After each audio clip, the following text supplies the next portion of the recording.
بسم اللہ الرحمن الرحیم۔ السلام علیکم ناظرین۔ تاریخ میں ایسی گناہگار عورتیں گزری ہیں جن کے بارے میں اللہ تعالیٰ نے اپنی کتاب میں بھی ذکر کیا ہے۔ یہ عورتیں نہ صرف انسانوں کی گمراہی کا باعث بنی بلکہ بعض اللہ تعالیٰ کے انبیاء کرام کو قتل کرانے میں بھی پیش رہی۔ نمبر 1، حضرت لوط علیہ السلام کی بیوی۔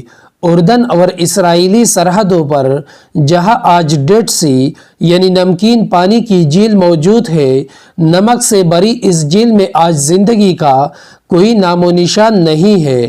تاہم آج سے ہزاروں سال پہلے یہ انتہائی زرخیز علاقہ تھا جہاں صدوم اور عمورہ نامی شہر آباد تھا۔ یہی وہ قوم تھی جس پر اللہ تعالیٰ نے حضرت لوط علیہ السلام کو نبی بنا کر بھیجا تھا۔ اس قوم کا گناہ بہت ہی بڑا تھا۔ ایسا گناہ اس سے پہلی قوموں میں سے کسی نے نہیں کیا تھا۔ اس قوم کے مرد مردوں کے ساتھ اور عورتیں عورتوں کے ساتھ بدکاری کرتی تھی۔ حضرت لوط علیہ السلام کی بیوی جس کا نام وائلہ تھا، وہ بظاہر تو حضرت لوط علیہ السلام کی بیوی تھی لیکن وہ اندر سے کافر تھی۔ وہ اپنی قوم کا ساتھ دیتی تھی۔ اس بیوی کے لیے اور کیا بد نصیبی ہو سکتی ہے کہ یہ عورت ساری زندگی ایک نبی کے ساتھ رہتے ہوئے بھی اللہ تعالیٰ کے حکم کی نافرمان رہی۔ جب حضرت لوط علیہ السلام کی قوم نے آپ علیہ السلام کی باتوں کو ماننے سے انکار کر دیا تھا تو اللہ تعالیٰ کے فرشتے نوجوانوں کی صورتوں میں اس بستی پر ظاہر ہوئے جو حضرت لوط علیہ السلام کے گھر میں قیام پذیر ہوئے۔ حضرت لوط علیہ السلام کی بیوی جو اپنی قوم صدوم کے ساتھ ملی ہوئی تھی، اس نے جا کر اپنی قوم کے لوگوں کو ان نوجوانوں کے بارے میں خبر دی۔ ان لوگوں نے حضرت لوط علیہ السلام کے گھر کو چاروں طرف سے گھیر لیا۔ اس پر فرشتوں نے حضرت لوط علیہ السلام کو اس قوم پر عذاب لانے کی خبر سے آگاہ کیا اور آپ علیہ السلام کو حکم دیا کہ آپ اپنے گھر والوں کو لے کر یہاں سے نکل جاؤ۔ حضرت لوط علیہ السلام ابھی راستے میں ہی تھے کہ ان لوگوں پر اللہ تعالیٰ کی طرف سے پتھروں کی بارش ہو گئی۔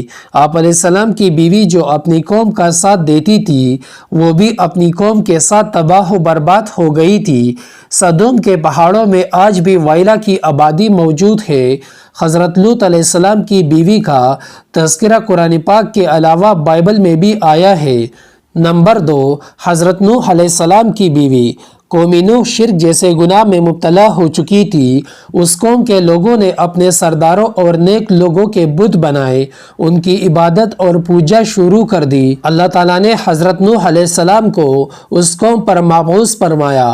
یہ قوم اتنی ظالم اور نافرمان تھی۔ اس قوم کے لوگ آپ علیہ السلام کے گھر داخل ہو کر آپ علیہ السلام پر ظلم کرتے اور آپ علیہ السلام کو بے یار و مددگار چھوڑ جاتے۔ حضرت نوح علیہ السلام کو مجلسوں سے نکال دیا جاتا تھا۔ حضرت نوح علیہ السلام کی بیوی بھی ان کافروں کے ساتھ ملی ہوئی تھی۔ مفسرین حضرت نوح علیہ السلام کی بیوی کا نام واہلہ بیان کرتے ہیں۔ یہ عورت کافر ہی نہیں بلکہ ان کا رہن سہن بھی کافروں جیسا تھا۔ حضرت نوح علیہ السلام کی بیوی کافروں میں شریک ہو کر آپ علیہ السلام کو دیوانہ اور مجنون قرار دیتی تھی۔ یہ عورت بتوں کی بڑی تعریفیں کرتی تھی۔ جب کوئی بندہ بتوں کو چھوڑ کر ایک خدا کی طرف مائل ہوتا تھا تو یہ عورت اپنی قوم میں جا کر اس آدمی کا نام بتاتی تھی جس سے اس قوم کے لوگ اس بندے کو مارتے اور پیٹتے تھے۔ اس طرح سے وہ بندہ بھی ڈر اور خوف کے مارے پھر سے بتوں کی پوجا کرنے پر مجبور ہو جاتا تھا۔ واہلہ نامی اس عورت نے حضرت نوح علیہ السلام کے ایک بیٹے قینان کو بھی کفر میں مبتلا کر دیا تھا، لہٰذا آپ کا یہ بیٹا بھی ماں کی طرح کافروں سے مل کر آپ علیہ السلام کی مخالفت کرتا تھا۔ اللہ تعالیٰ نے اس عورت کی بدبختی قرآن پاک میں بیان کی ہے۔ اس کے تفسیر احوال بابل میں بھی درج ہے۔ جب اللہ تعالیٰ نے حضرت نوح علیہ السلام کی قوم پر سیلاب کا عذاب نازل کیا تو آپ علیہ السلام کی بیوی اور نافرمان بیٹا قینان بھی اپنی قوم کے ساتھ برباد ہو گئے۔ نمبر 3، دلائلہ وہ عورت ہے جس کا نام کئی صدیوں سے بے وفائی اور دغا بازی میں بہت ہی مشہور ہے۔ دلائلہ کا ذکر قرآن پاک اور بابل میں پڑھنے کو ملتا ہے۔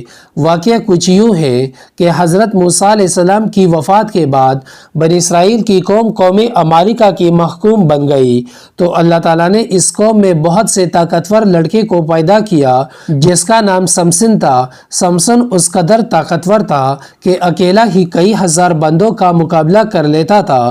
قوم بنی اسرائیل نے اس بندے کی صلاحیت اور بہادری دیکھتے ہوئے سمسن کو اپنے قاضی کے عہدے پر فائز کر دیا تھا اور اس کی طاقت کے ذریعے قوم عمالقہ پر فتح حاصل کرنے کی کوشش میں لگ گئی تھی۔ دوسری طرف قوم عمالقہ سمسن کی طاقت پر قابو نہ پا سکی۔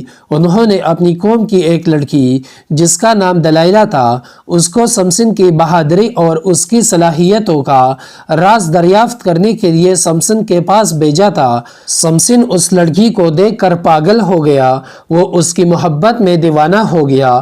اس نے اس لڑکی کو اپنی صلاحیت کے سب راز بھی بتا دیے تھے۔ سمسن نے کہا کہ اس کی طاقت کا راز اس کے لمبے بال ہے۔ ایک دن موقع پاتے ہی دلائلہ نے سمسن کے لمبے بال کاٹ دیے تھے۔ اسی رات قوم عمالقہ نے بھی سمسن پر حملہ کر کے اس کو گرفتار کر لیا تھا۔ جب ایک دن قوم عمالقہ سمسن کو گرفتار کر کے جشن منا رہی تھی تو سمسن نے اللہ تعالیٰ سے دعا کی، اے اللہ تعالیٰ مجھے معاف کر دے۔ اللہ تعالیٰ نے سمسن کی دعا کو قبول کرتے ہوئے اس کی تمام طاقت واپس لوٹا دی۔ جس ستون کے ساتھ سمسن کو باندھا گیا تھا، سمسن نے اس ستون کو اپنی طاقت سے کھینچا تو سارے کا سارا محل زمین پر گر گیا، جس کے نتیجے میں دلائلہ اور قوم عمالقہ کے بے شمار لوگ موت کی گھاٹ اتر گئے تھے۔ نمبر 4، جائزبل۔ جائزبل لبنان کے بادشاہ کی بت پرست بیٹی تھی۔ اس کی شادی قومی بنی اسرائیل کے بادشاہ آخیب سے ہوئی۔ جائزبل نے نہ صرف آخیب کو بت کی پوجا پر لگایا بلکہ تمام ریاست میں ایک خدا کو ماننے کی بجائے بے شمار بت بنا دیے گئے تھے تاکہ لوگ ان بتوں کی پوجا کرتے ہوئے گمراہی سے باہر ہی نہ نکلے۔ ایک دن قوم کے نیک بندے یرمیہ علیہ السلام نے جائزبل اور اس کے شوہر کو کہا کہ تم سب لوگ بت کی پوجا کرنے کی بجائے ایک خدا کی عبادت کیا کرو، اس میں ہی تمہاری بھلائی ہے۔ اس ظالم عورت نے نیزے کا اتنا شدید وار کیا جس کی وجہ سے وہ بوڑھا آدمی شہید ہو گیا۔ حضرت یرمیہ علیہ السلام نے اس عورت کو بد دعا دی کہ بہت جلد ہی تیرے حسین و جمیل بدن کو کتے نوچ نوچ کر کھا جائیں گے۔ اس کے بعد اللہ تعالیٰ نے اس قوم پر حضرت الیاس علیہ السلام کو بھیجا، تاہم یہ ملکہ ایمان لانے کی بجائے آپ علیہ السلام کو بھی مارنے کے لیے تیار ہو گئی تھی۔ پھر ایک دن حضرت یرمیہ علیہ السلام کی بد دعا رنگ لائی اور ملک اسرائیل پر سرحدوں کے قبائل وحشی نے حملہ کر دیا۔ ان لوگوں نے ملکہ جائزبل کو زخمی حالت میں سڑک پر پھینک دیا تھا، یہاں تک کہ بہت سے جنگلی کتے جائزبل کے ارد گرد جمع ہو گئے تھے۔ کتے نے اس لاش کو نوچ نوچ کر کھایا۔ نمبر 5، عطالیہ۔ عطالیہ حضرت الیاس کے دور سے تعلق رکھنے والی جائزبل کی ایک بیٹی تھی جس کا نام عطالیہ تھا۔ یہ لڑکی بھی اپنی ماں کی طرح بہت ہی حسین و جمیل تھی، یہ بھی کافر تھی۔ اس کی شادی یہودا کے بادشاہ یہورام سے ہوئی تھی۔ اس قوم میں بھی ہر جگہ بتوں کی عبادت ہونے لگی تھی۔ اس قوم پر بھی وحشی لوگوں نے حملہ کیا تھا جس کی وجہ سے وحشی لوگوں نے یہورام کو بھی قتل کرنا چاہا، لیکن یہ بادشاہ ایک غار میں چھپ گیا تھا جس کی وجہ سے اس غار میں ہی اس بادشاہ کی موت واقع ہوئی تھی۔ جب وحشی ملکہ عطالیہ اور اس کی بیٹی عزلیہ کو اپنے ساتھ ہی لے گئے تھے، ان ماں بیٹی کو بہت ہی زیادہ ذلیل کرنے کے بعد ماں اور بیٹی کو آزاد کر دیا گیا تھا۔ اس کے بعد عطالیہ نے بتوں کی عبادت سے توبہ کر کے حضرت موسیٰ علیہ السلام کے مذہب پر آ گئی تھی، لیکن اس تبدیلی کو سال بھی نہ گزرا تھا کہ عطالیہ پھر کافرانہ کاموں کی طرف لوٹ آئی تھی۔ اس کی بیٹی کے قتل کے بعد ملکہ عطالیہ کو ہی سلطنت یہودا کا تاج پہنا دیا گیا تھا۔ اس نے اپنی دولت کے نشے میں آ کر اپنے پوتوں کو قتل کروا دیا تھا، پھر اپنی رعایا پر بھی بہت ہی ظلم و ستم کرنے لگی۔ تاہم اس کا پوتا جو اس سے جان بچانے میں کامیاب ہو گیا تھا، یہودا کے لوگوں نے اس کو اپنا بادشاہ بنا لیا تھا۔ یہ ملکہ عطالیہ اپنے محل کے باہر اپنے ہی قوم کے ہاتھ بہت ہی ذلیل اور رسوا ہو کر مر گئی تھی۔ عطالیہ کا ذکر بھی بائبل میں تفسیر کے ساتھ موجود ہے۔ Number 6، Herodias. اگر تاریخی انسانی کی سب سے گناہگار عورت کہا جائے تو غلط نہ ہوگا، کیونکہ یہ عورت حضرت یحییٰ علیہ السلام کے قتل کی ذمہ دار ہے۔ یہ حضرت عیسیٰ علیہ السلام کی پیدائش سے چند برس پہلے کی بات ہے کہ ہیروڈیاس ایک غریب اور بہت ہی حسین و جمیل عورت تھی۔ فلسطین کے خاندان کی بہو بن گئی۔ ابتدا میں اس کی شادی شہنشاہ کے دوسرے بیٹے ہیروڈ سے ہوئی تھی اور اسی ہیروڈیاس کے گھر ایک لڑکی پیدا ہوئی۔ تاہم جب وراثت کی تقسیم کے بعد جب ہیروڈیاس نے دیکھا کہ سب سے زیادہ طاقتور فلپ کے بھائی اینٹیباس کے حصے میں آئی ہے تو اس نے بھی اپنی شوہر کو چھوڑ کر اینٹیباس سے ہی شادی کر لی تھی۔ ان دنوں اللہ تعالیٰ کے نبی حضرت یحییٰ علیہ السلام، جنہیں اہل کتاب یوحنا کے نام سے پکارتے ہیں، لوگوں کو درس و تدریس دینے لگے۔ ہیروڈیاس کو آپ کی دینی باتیں پسند نہ تھی، جس کی وجہ سے اس نے حضرت یحییٰ علیہ السلام کو گرفتار کروا دیا۔ ہیروڈیاس نے کافی بار کوشش کی کہ وہ اپنے شوہر اینٹیباس سے آپ علیہ السلام کے قتل کے احکامات جاری کرے، تاہم اینٹیباس ایسا نہ کر سکا۔ ہیروڈیاس کی بیوی سلومی اب جوان ہو چکی تھی۔ جب اس نے حضرت یحییٰ علیہ السلام کی معصومیت اور نور کو دیکھا تو وہ آپ علیہ السلام پر فدا ہو گئی تھی۔ اس نے آپ علیہ السلام کو گناہ کی دعوت دی، لیکن آپ علیہ السلام نے اس کی طرف آنکھ اٹھا کر بھی نہ دیکھا۔ اب یہ دونوں ماں اور بیٹی یحییٰ علیہ السلام کے خلاف ہو گئی تھی۔ ایک دن بادشاہ اینٹیباس کے سامنے سلومی نے بہت ہی بیہودہ ڈانس کیا۔ رقص کرتے ہوئے اس نے اپنے جسم کے سارے کپڑے اتار ڈالے۔ اس رقص میں بادشاہ نے بہت ہی دلچسپی لی تھی۔ اس کو سلومی کا یہ رقص بہت ہی پسند آیا۔ اس نے سلومی سے کہا کہ تم کیا مانگنا چاہتی ہو، میں تم کو حاضر کر دیتا ہوں۔ اس عورت نے جواب دیا کہ میں چاہتی ہوں کہ تم حضرت یحییٰ علیہ السلام کو قتل کر دو۔ بادشاہ، جو کہ بڑے ہوئے محفل میں سلومی سے عہد کر چکا تھا، اس نے یحییٰ علیہ السلام کو شہید کر دیا تھا۔ اس طرح سلومی اور اس کی ماں اس گناہ میں بھی شامل ہو گئی تھی۔ نمبر 7، ام جمیل۔ ام جمیل ابو لہب کی بیوی تھی، جس کا اصل نام عروہ بنت حرب ہے۔ اس کی آنکھوں کا بینگا پن نمایاں تھا، جس کی وجہ سے لوگ اس کو کانی کہا کرتے تھے۔